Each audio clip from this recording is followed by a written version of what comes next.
Ya, sidang pra-peradilan Peggy Setiawan menyisakan satu agenda, yakni putusan hakim yang akan digelar besok di Pengadilan Negeri Bandung. Dan untuk membahasnya sudah bersama kami kuasa hukum Peggy Setiawan, Marwan Iswandi, dan juga praktisi hukum Rasman Nasution. Assalamualaikum, selamat sore Bang Rasman, Bang Marwan. Ya, waalaikumsalam warahmatullahi wabarakatuh. Ya, dengan Herjuno di Bisa nggak studio. dikencangin dikit audionya, biar lebih kencang Bang suaranya. Rasman. Iya, sebentar ya Bang Rasman, selagi kita dialog kita coba perbaiki audionya. Saya ke Bang Marwan terlebih dahulu. Bang Marwan, kalau kita lihat optimisme besok ya, kemarin di Jumat ada kesimpulan 30 halaman kalau tidak salah. Bagaimana Anda melihat besok? Masih tetap optimis, Mas. Insya Allah. 99% kami optimis. Karena kemarin kami kan dari keterangan ahli kami kan sudah meyakinkan sekali. Kan waktu itu saya bertanya. Baik. Bagaimana untuk statusnya klien kami? Katanya harus digugurkan dan harus dibebaskan. Apa yang membuat yang tadi Anda menyebutkan bahwa sangat optimis? Poin apa yang menurut Anda dalam, kita tahu ada saksi ahli juga dihadirkan dari pihak Anda. Apa yang menurut Anda akan menjadi pertimbangan khusus bagi hakim sendiri? Kalau kami melihat kami satu yang ditangkap ini adalah Peggy Setiawan. Sementara yang di DPO itu adalah Peggy Peron.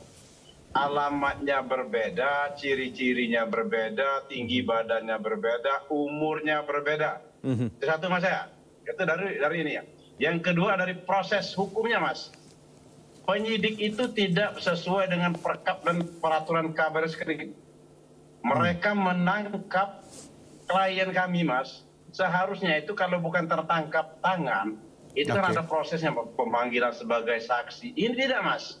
Dia ditersangkakan tanggal 21 Mei 2024. Ditersangkakan, setelah itu baru dicari alat bukti Mas.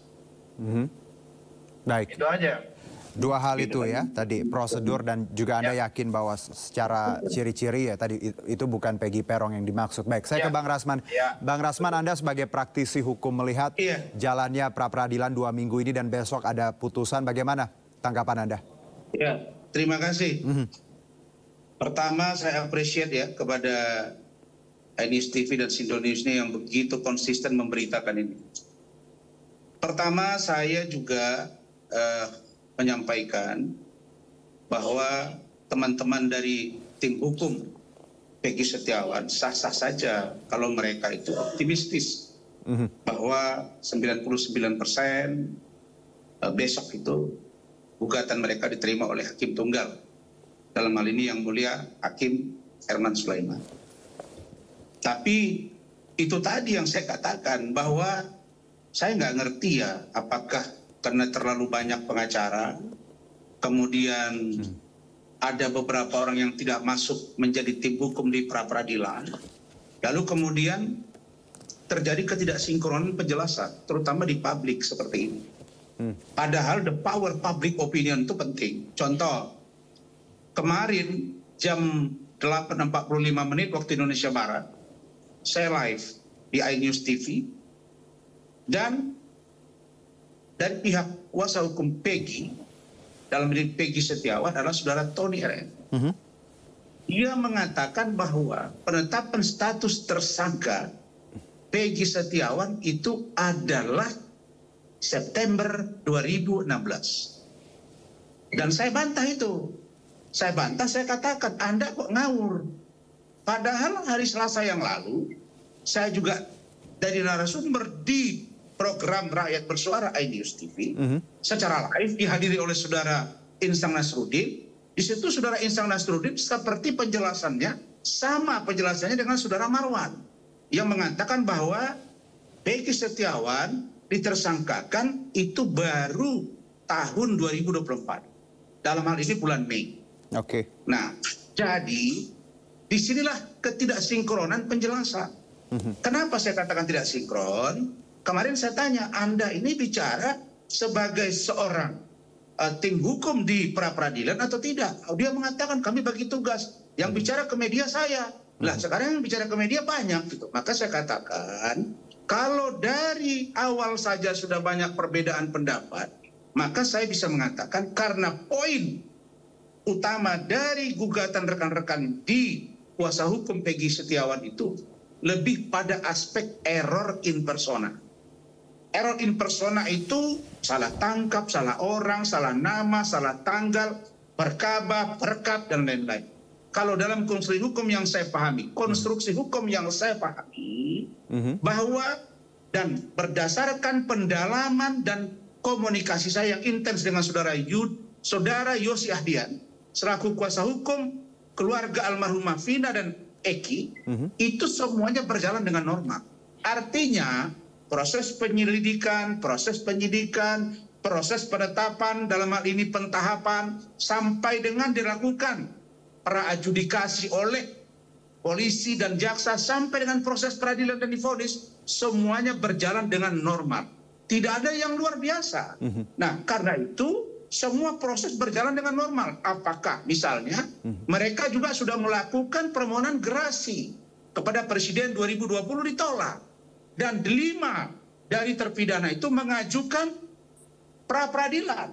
2017 ditolak pada tanggal 17 Januari 2017. Artinya bahwa proses ini berjalan dengan normal. Menjadi tidak normal ketika muncul film Vina sebelum 7 hari, ribut di media sosial, polisi bergerak cepat, mereka menemukan satu orang yang bernama Peggy Setiawan alias Peggy alias Peron, sesuai dengan penjelasan dari para terpidana, salah satunya saudara Sudirman yang satu sekolah dengan dia, dan berdasarkan keterangan Sudirman, polisi melakukan gelar perkara, mereka cek, mereka geledah, dapat ijazah yang sesuai dengan pernyataan Sudirman. Maka keluarnya nama Peggy alias Peron menjadi Peggy alias Peron alias Peggy Setiawan, datangnya bukan dari polisi, tapi dari keterangan para terpidana,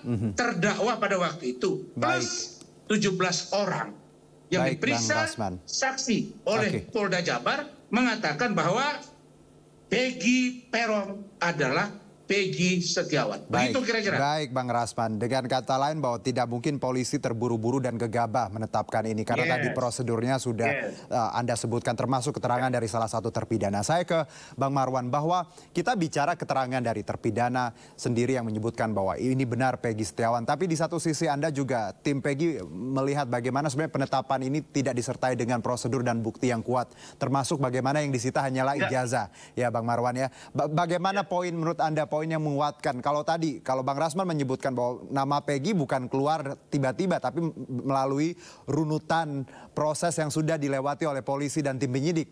Bang Marwan. Mas, saya klarifikasi apa disampaikan oleh Bang Rasman. Nggak benar itu Bang Rasman ngomong kayak gitu. Dari mana Bang Rasman tahu kalau mengatakan Peggy Setiawan itu adalah Peggy Peron? Bang Rasman jangan ngomong seperti itu. Nggak bisa, Bang Rasman. Yang sebenarnya apa, Bang, kalau dari sudut pandang Anda? Kemarin kami mengharapkan itu si Sudirman itu dihadirkan di persidangan pra-peradilan kemarin. Dan polisi nggak bisa satu saksi loh. Bukan, kami minta kemarin siapa yang mengatakan kalau bisa nggak ditunjukkan kalau Peggy Setiawan itu adalah Peggy Peron. Dan ada bukti penunjuk lain, ini Bang Rasman? Apakah ada sidik jari kah di dalam kasus pembunuhan itu, atau adakah darah di bajunya Peggy Setiawan? Itu baru, Bang. Gak bisa, Bang Rasman nggak boleh langsung memponis seperti itu. Jadi sebenarnya tim Peggy juga sudah meminta kehadiran Sudirman untuk dihadirkan dalam sidang, namun tidak dihadirkan seperti itu. Bang Rasman ini katanya ahli praktisi hukum. Bang Rasman nggak boleh langsung memponis lagi itu, Bang Rasman. Baik, silakan Bang Rasman. Baik, saya tidak memvonis, saya tidak memvonis. Tapi yang saya katakan kalau disimak secara cermat dan cerdas, bahwa logika hukum yang saya bangun berdasarkan keterangan para terpidana, para tersangka, para terdakwa plus 17 orang yang diperiksa oleh Polda Jabar mengatakan, kan kata mereka bukan kata saya. Saya menyampaikan apa yang disampaikan penyidik berdasarkan pendalaman materi yang saya lakukan bernama dengan tim-tim saya ini. Ada Faisal, ada Saddam, ada Denny Simanjuntak, ada Andi Nasution, semuanya kita bergerak dalam rangka sebagai upaya mencari titik kebenaran apa yang kita yakini. Tentu goalnya, tentu konklusinya, kesimpulannya ada pada hakim tunggal besok. Nah, yang paling urgent apa itu? Hakim akan menilai apakah Peggy Peron adalah Peggy Setiawan. Kalau ternyata Peggy alias Peron bukan Peggy Setiawan, makna dalamnya diterima gugatan rekan-rekan ini. Tapi kalau ternyata besok hakim tunggal menyatakan bahwa pra peradilan yang diajukan oleh Peggy Setiawan lewat 20 orang pengacaranya, setahu saya 22 per 22, itu ternyata besok tidak diterima, maka jangan berkecil hati.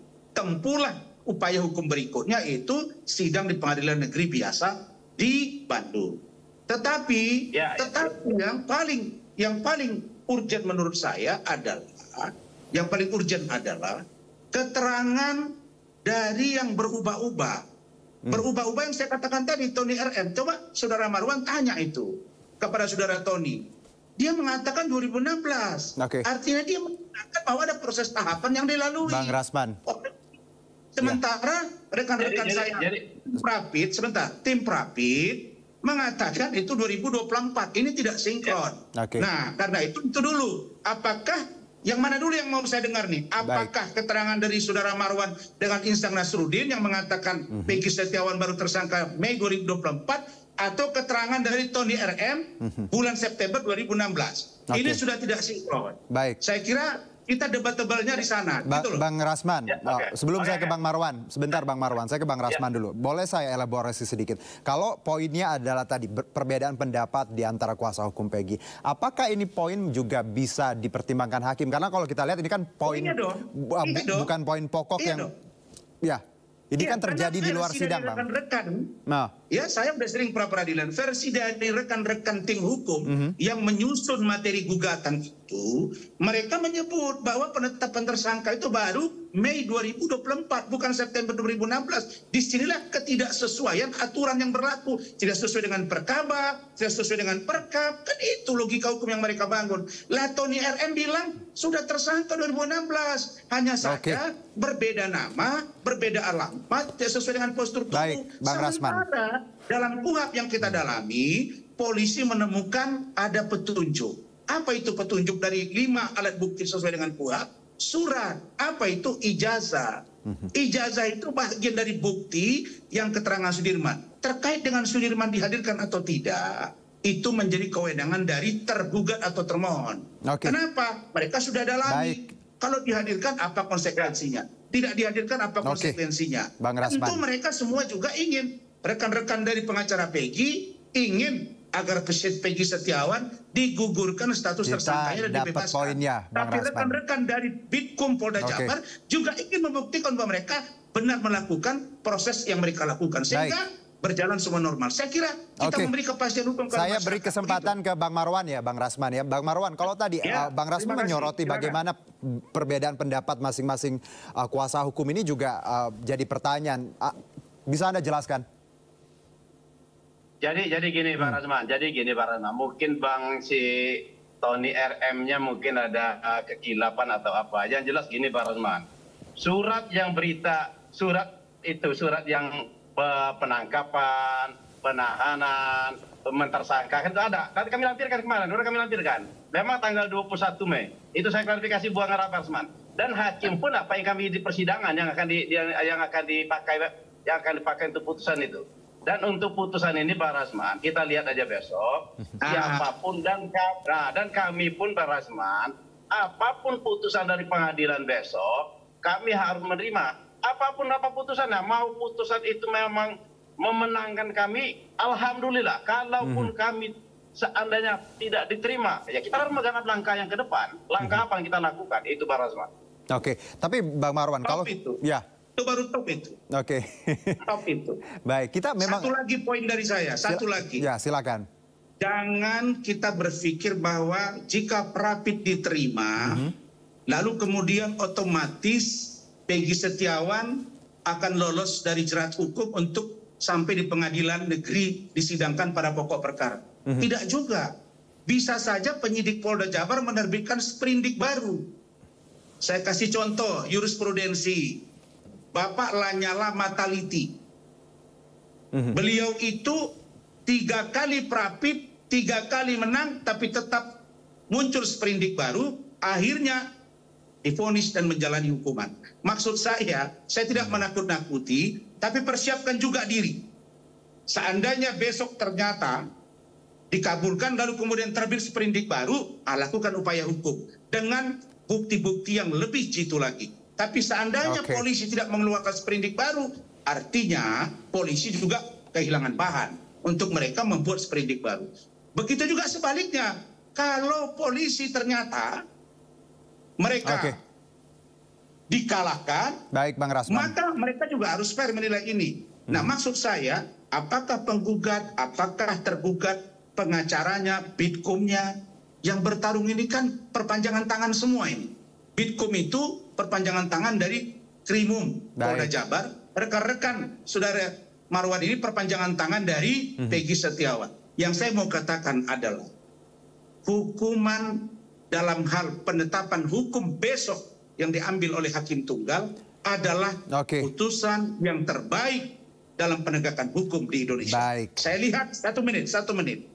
Hakim Erman Sulaiman mengatakan, lagi, Bang, saya tidak diintervensi. Saya akan jalan terus. Saya akan menunjukkan bahwa saya independen. Kita tunggu besok. Baik, Bang Rasman. Itu, terima kasih. Selamat buat rekan-rekan saya, saudara Marwan. Ingatkan itu Tony. Baik, Bang Rasman. Terima kasih, Bang Rasman. Terima kasih, kita dapat poinnya. Bang Marwan, singkat saja. Bang Marwan, singkat closing statement.